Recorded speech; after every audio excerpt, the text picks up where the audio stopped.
Travel along, Catholic pilgrims, as we learn from St. Augustine, Doctor of the Church, while we read his book, Confessions. Hello, Catholic pilgrims. Welcome to our second to last reading in Book 8, which is from Chapter 11 on page 175. Let's jump in. This was the nature of my sickness. I was in torment, reproaching myself more bitterly than ever as I twisted and turned in my chain. I hoped that my chain might be broken once and for all, because it was only a small thing that held me now. All the same, it held me. And you, O Lord, never ceased to watch over my secret heart.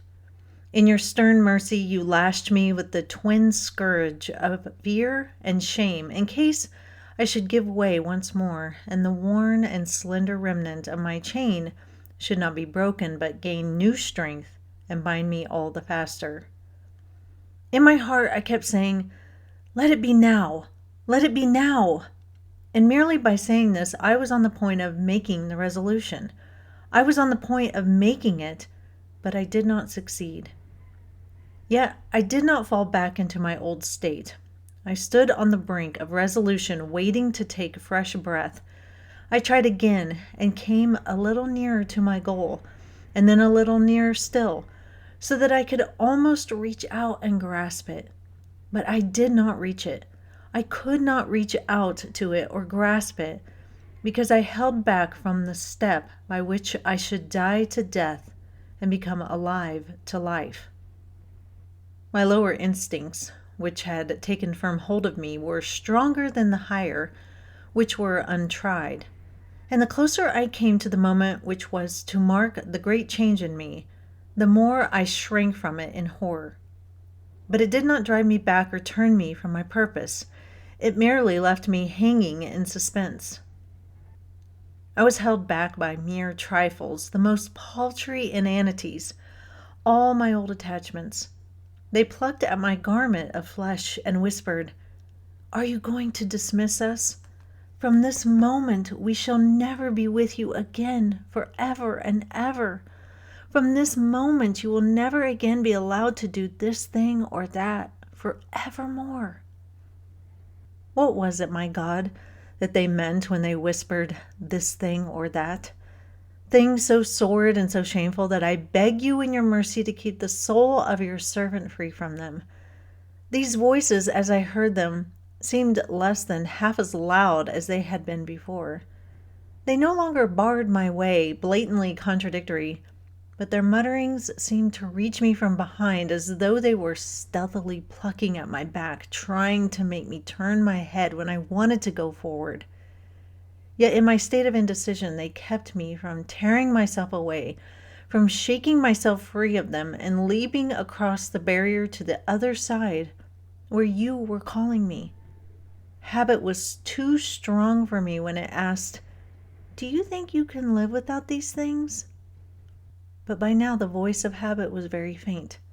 I had turned my eyes elsewhere, and while I stood trembling at the barrier on the other side, I could see the chaste beauty of countenance in all her serene, unsullied joy, as she modestly beckoned me to cross over and to hesitate no more. She stretched out loving hands to welcome and embrace me, holding up a host of good examples to my sight. With her were countless boys and girls, great numbers of the young and people of all ages, staid widows and women still virgins in old age.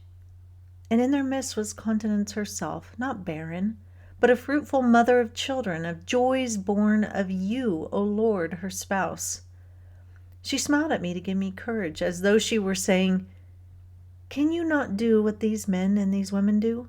Do you think they find the strength to do it in themselves and not in the Lord their God?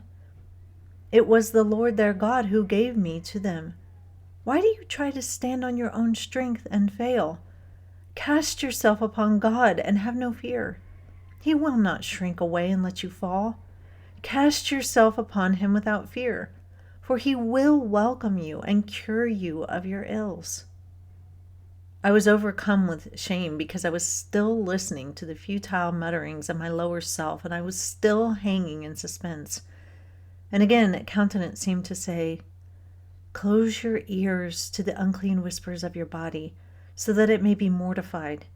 It tells you of things that delight you, but not such things as the law of the Lord your God has to tell." In this way, I wrangled with myself in my own heart about my own self, and all the while Alipius stayed at my side, silently awaiting the outcome of this agitation that was new in me. What does sin provide?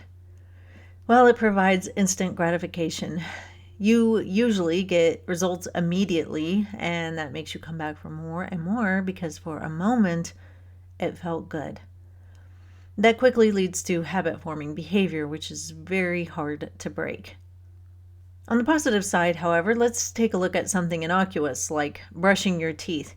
My parents created that good habit within me from a very young age, and today I wouldn't be able to go one day without brushing my teeth. It's such an ingrained habit, I don't even have to think about doing it. Now, this is a good habit that gives quick results. Immediately, your mouth feels fresh and clean, and that feels good. Bad habits, sinful habits, always appear to present a good. When I was counseling, I saw this about as blatantly as could be. People that came to see me had formed numerous bad habits in order to cope. The reason they chose these coping mechanisms is because they provide instant gratification. Sin always does. It placates a lower appetite or passion very quickly, but for just a bit. So they used drugs to forget. They gave in to lust because of the pleasure aspect. They got into fights because the rage made them feel alive. They stole because they were envious of other people's lives and what they had. They would greedily hoard up everything without thinking of anyone else. I had one lady one time who was in our domestic violence shelter. And not everybody that's in there always does the best things, even though they have been a victim of domestic violence.